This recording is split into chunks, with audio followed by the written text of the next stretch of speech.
సిద్దిపేట జిల్లాలో చలి తీవ్రత ఎక్కువగా ఉంది.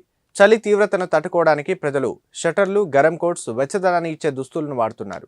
అయినా కానీ చలి తీవ్రత ఏమాత్రం తగ్గట్లేదు. కానీ ప్రభుత్వ హాస్టల్లో ఉంటున్న విద్యార్థుల పరిస్థితి ఏ విధంగా ఉందో తెలుసుకునే ప్రయత్నం చేసింది మా S6 స్పెషల్ టీం. సిద్దిపేట జిల్లా కేంద్రంలోని సమీకృత బాలుర వసతి గృహంలో 250 మంది విద్యార్థులు హాస్టల్లో ఉంటున్నట్లు హాస్టల్ వార్డెన్ సత్యనారాయణ తెలిపారు. వివిధ జిల్లాలకు చెందిన విద్యార్థులు హాస్టల్లో ఉంటూ ప్రభుత్వ పాఠశాలలో విద్యను అభ్యసిస్తున్నారని వార్డెన్ తెలిపారు. చలి తీవ్రత ఎక్కువగా ఉండడంతో విద్యార్థులకు షట్టర్లు, మంకీ క్యాప్స్, వీటితో పాటు మరో 7 రకాల వస్తువులను అందించినట్లు వార్డెన్ తెలిపారు.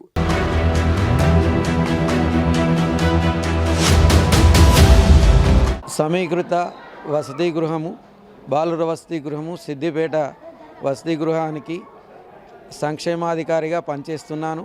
నా పేరు సత్యనారాయణ. అదేవిధంగా నాతో పాటు ఇందులో మల్లేశం సార్ పనిచేస్తాడు.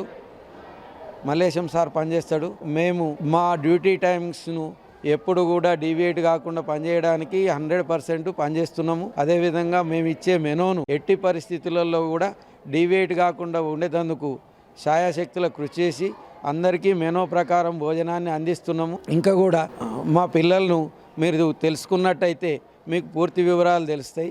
అదేవిధంగా పిల్లలు కూడా తెలుసుకోవాలని మీకు కోరుతున్నాను. ఈ హాస్టల్లో ఉండడం చాలా మంచిగా ఉందని విద్యార్థులు సంతోషం వ్యక్తం చేస్తున్నారు. విద్యార్థులకు హాట్ వాటర్, వారంలో ఒకసారి చికెన్, గుడ్డు, సన్నబియ్యంతో కూడిన భోజనం పెడుతున్నట్లు తెలిపారు. నా పేరు శివకుమార్. నేను ఇక్కడ 9వ తరగతి జడ్పీ హై స్కూల్లో చదువుతున్నాను. ఇక్కడ మేము వసతి గృహం SCDD AWXC ఈ హాస్టల్లో మేము వసతి ఉంటున్నాము. ఈ హాస్టల్ మాకు చాలా నచ్చింది. ఇక్కడ హాస్టల్లో అన్ని రకాల వసతులు ఉన్నాయి. ఏ రోజు టిఫిన్ ఆ రోజే పెట్టడంలో ఈ హాస్టల్ చాలా మంచిగా ఉంటుంది సార్. అయితే ఈరోజు కిచిడి పెట్టారు సార్. ఈ కిచిడి చాలా బాగుంది సార్. రోజు టిఫిన్లు మంచిగా ఉంటున్నాయి సార్. అండ్ ఫుడ్ టేస్ట్ అనేది చాలా బాగుంటుంది సార్, ఏం కల్తీ లేకుండా. సరే ఏ రోజు గవర్నమెంట్ ఏ రోజు ఎప్పుడు ఏవి ఇచ్చినా కానీ ఇక్కడ అదే రోజు పంపిణీ చేయడం జరుగుతుంది సార్. మా హాస్టల్లో చాలా కళా సంస్కృతి కార్యక్రమాలు చాలా చేపట్టారు సార్. దానివల్ల మాకు ఎంతోమంది నాయకుల గురించి ఎంతో అవేర్నెస్ తెలిసింది సార్.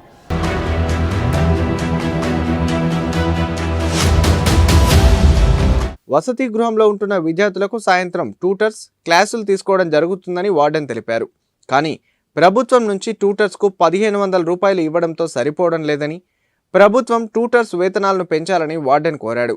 4 ట్యూటర్స్ 4 సబ్జెక్టులు మాత్రమే చెప్పడం జరుగుతుందని, ఇంకో 2 ట్యూటర్స్లను ప్రభుత్వం నియమిస్తే విద్యార్థులకు అన్ని సబ్జెక్టులలో మంచి మార్కులు సాధించే అవకాశం ఉంటుందని సత్యనారాయణ తెలిపారు. మాది ఇంటిగ్రేటెడ్ సమీకృత వసతి గృహము షెడ్యూల్డ్ క్యాస్ట్ డెవలప్మెంట్ డిపార్ట్మెంట్ వారి తరఫున నడపబడుతున్నది. సిద్దిపేట నడిబొడ్డున మాకు 250 మంది ఆన్రోల్ ఉన్నారు. వీళ్ళంతా పిల్లలు కూడా క్రమం తప్పకుండా పాఠశాలకు నిత్యం వెళ్తుంటారు. మా డ్యూటీస్ ముఖ్యంగా పిల్లలకు వచ్చిన అన్ని సౌకర్యాలను అందేటట్లుగా చూడడం. అట్ ది సేమ్ టైం మా సిబ్బంది సంక్షేమం కూడా మేము చూసే బాధ్యత మాది. ఇక్కడ మెనూ ఇంప్లిమెంటేషన్ 100% ఉంటుంది. పారదర్శకంగా మెనూను ఇంప్లిమెంట్ చేయడానికి గోడపై డైనింగ్ హాల్లో 2 చోట్ల మెనూ కాపీని అంటేసడం జరిగింది. ఆ అంటేసిన కాపీలో ఉన్న విధంగానే భోజనాలు చేసేటప్పుడు కానీ, వాళ్ళు ఈ వివిధ కార్యక్రమాలు నిర్వహించుకునేటప్పుడు కానీ ప్రతి దాన్ని వీడియో కార్యక్రమం ప్రతిరోజు పిల్లలతోనే తీయించడం జరిగి, అది పిల్లల తల్లిదండ్రుల గ్రూప్ ఒకటి క్రియేట్ చేసి అందులో ప్రతిరోజు ప్రతి పూట అప్లోడ్ చేయడం జరుగుతుంది. పారదర్శకంగా ఉండడానికి సర్వ ప్రయత్నాలు చేస్తున్నాం. గవర్నమెంట్ తరఫున వచ్చే ప్రతి అంశం పిల్లలకు ఎప్పటికప్పుడు అప్డేట్ చేయడం జరుగుతున్నది. నోట్ బుక్స్ పంపిణీ జరిగినది. ఈ విధంగా టెక్స్ట్ బుక్స్ పాఠశాలలో ఇవ్వడం జరిగింది. ప్రతిరోజు సాయంత్రం మార్నింగ్ పూట ట్యూషన్స్, ప్రత్యేక బోధన, చదువులో వెనుకబడ్డ వాళ్ళకు రెమెడీ క్లాసెస్ మేము కూడా ప్రత్యేకంగా తీసుకోవడం జరుగుతుంది.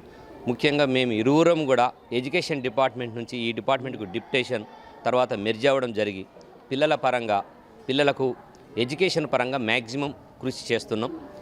ఇంతేకాకుండా ప్రభుత్వం నుంచి వచ్చే ఏ అంశమైనా, ప్రభుత్వం నుంచి జరిగే ఏ కార్యక్రమమైనా పిల్లల తల్లిదండ్రులకు కూడా అవేర్నెస్ కల్పించడానికి పిల్లల ద్వారా మేము కృషి చేస్తున్నాం.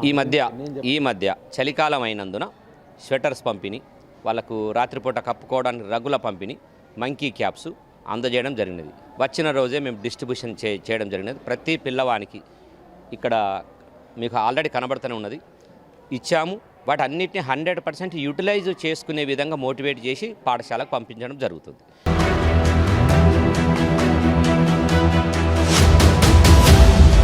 అందరికీ నమస్కారం. నా పేరు ప్రేమ్ కుమార్. నేను 7th క్లాస్. నా బడి జెడ్పిహెచ్ఎస్ ఇందిరానగర్ జిల్లా పరిషత్ హై స్కూల్. నాకు ఈ హాస్టల్ అనేది చాలా నచ్చింది. ఇక్కడ చెద్దర్లు కానీ కటోరా షూ అన్నీ ఇవ్వడం జరుగుతుంది. ఇక్కడ మా ఇద్దరు వార్డెన్ సార్లు మమ్మల్ని మంచిగా చూసుకుంటారు. అందరు నా ఫ్రెండ్స్ లెక్క. ఈ హాస్టల్ అనేది ఇప్పుడు నా కుటుంబం లెక్కేంది సార్. ఇప్పుడు ఇంటికాడ కంటే ఇంకా ఎక్కువ ఉంది సార్. ఇక్కడ నేను 10th దాకా ఇన్నే చదువుకుంటా సార్. మంచి ఇట్లా ఫుడ్ కానీ ఏదైనా మంచిగా ఉంటుంది సార్. అన్నీ ఓకే సార్. పెడుతుంది సార్ అన్నీ. ఫుడ్ అనేది రోజు సాయంత్రం స్నాక్స్, మళ్ళీ తర్వాత లంచ్, ఇప్పుడు కిచిడి పెడతారు సార్ రోజు. నేటి బాలలే రేపటి పౌరులుగా తీర్చిదిద్దాలంటే కనీసం విద్యార్థులకు నాణ్యమైన విద్య, వారికి అవసరమైన వస్తువులు కల్పించడం మన ప్రభుత్వం బాధ్యత.